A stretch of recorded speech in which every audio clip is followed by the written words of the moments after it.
नमस्कार दोस्तों, मैं हूं शिवकांत गौतम। स्वागत करता हूं आप सभी का शुद्ध मनोरंजन में।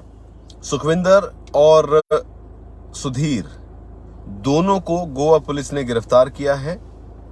इन दोनों ने कबूल किया है कि उन्होंने सोनाली फोगाट की ड्रिंक जो थी उसमें नशीला पदार्थ मिलाया था। हालांकि पहले इन दोनों ने कहानी जो थी वो सीधी सी बताई थी कि भाई हार्ट अटैक आ गया और जिससे उनकी मौत हो गई है। लेकिन इस कहानी के पेच बहुत सारे उलझे हुए हैं। सोनाली ने रात को जो फोन किए उसके बाद ज्यादा ये कहानी बिगड़ती नजर आई और फिर अब गोवा पुलिस के कई लगातार जो कदम उठे हैं उनसे सच्चाई सामने आ रही है। लेकिन इस पूरे मामले में सुखविंदर और अगर हम बात करें सुधीर सांगवान की, तो इनके परिवार वालों का क्या रिएक्शन है। वैसे आपको यह भी बता दूं कि आज दोनों को अदालत में ले जाया गया है, जहां पर गोवा पुलिस 14 दिन के रिमांड की मांग जो है वो करेगी कस्टडी की।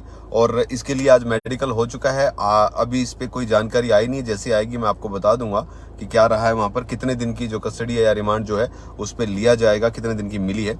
लेकिन फिलहाल मैं आपको बताता हूं कि क्या है परिवार का इसमें कहना। देखिए, जहां तक हम बात करें इस पीए की यानी कि सुधीर सांगवान की, तो सुधीर सांगवान पिछले 3 साल से अपने घर गया ही नहीं था।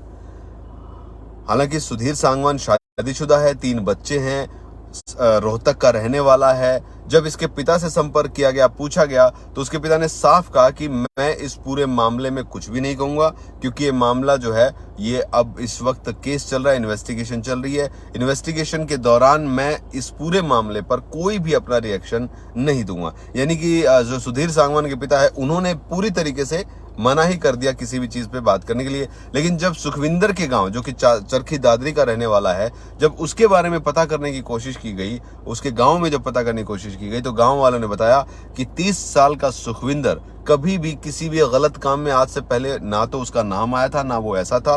वो बहुत मदद करने वाला लड़का था।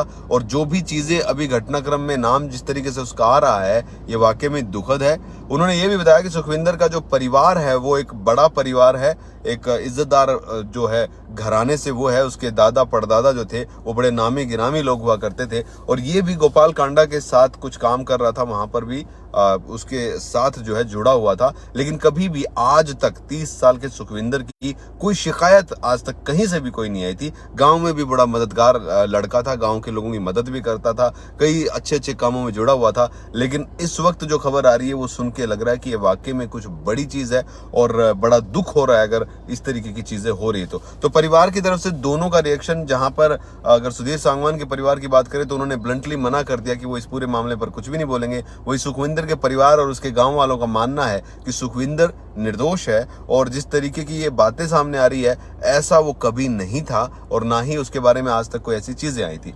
फिलहाल आपको बता दूं कि दोनों को आज अदालत में पेश किया गया है, जहां पर पुलिस जो है 14 दिन की कस्टडी की मांग कर रही है। अब देखना है कि कितने दिन की कस्टडी मिलती है और किस तरीके से कहानी होती है। अब तक इस पूरे मामले में 4 लोगों की गिरफ्तारी हुई है। एक ड्रग पेडलर, करली रिजोर्ट जो है उसका मालिक, और 2 ये लोग यानी सुखविंदर और अगर हम बात करें सुधीर पीए की।